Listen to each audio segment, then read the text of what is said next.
From fields to philosophy, what Subak teaches us about living? On this planet called Earth we are living, life is about balance and harmony. Over time, humans have created systems to make life easier, one of which is irrigation. But in Bali, irrigation is more than just watering crops. It holds wisdom, harmony, and a way of life. That system is called Subak. Far from Bali's green fields, deep in the heart of Jakarta, there lives a man called Akasa.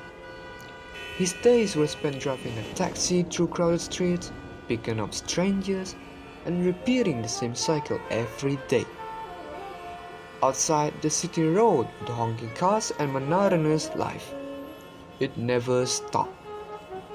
And in the middle of it all, he felt lost. If only back then I had chosen differently, maybe I wouldn't be stuck here in this chaos city. He said deep within his heart. His grandfather had left him 2 acres of fertile land with a small house in a quiet village. A simple life had always been there, waiting for him. Yet, he had chosen this chaos. But then one night, something inside him snapped. He sold his vintage taxi cab, gave up his tiny apartment, and with the money in hand, booked a one-way ticket to Bali. Arrived in Bali, his grandfather's land was still there. The wooden house stood strong, the air smelled fresh and alive, but the land itself? It was overgrown and untouched. Akasa had never farmed a day in his life. Turning this wide land into a rice fields with Subak irrigation system felt impossible. But then, he had an idea.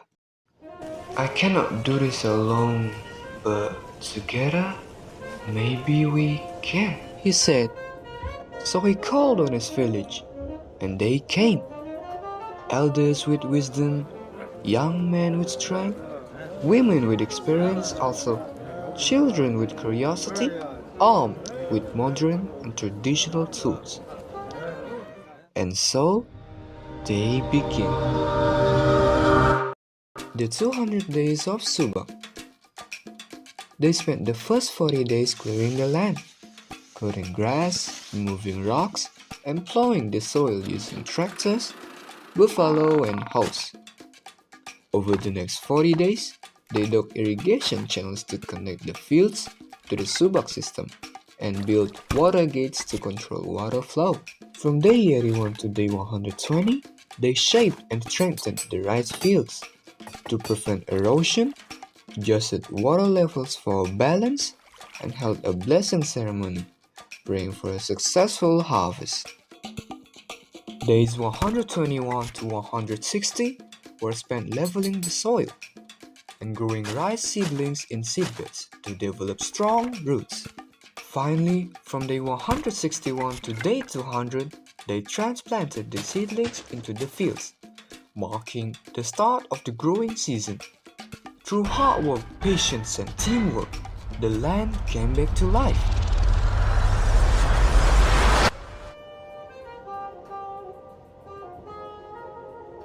Finally, my dream is real?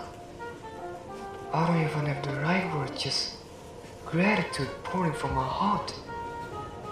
Thank you, God. You all, even the wind, the earth, and the sun. I wouldn't have made it here just alone.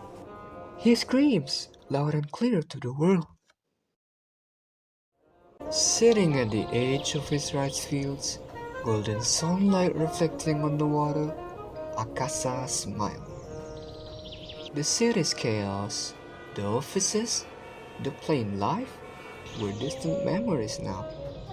In the heart of Subak, where harmony with nature, people, and spirit thrive, he had discovered something far greater than success.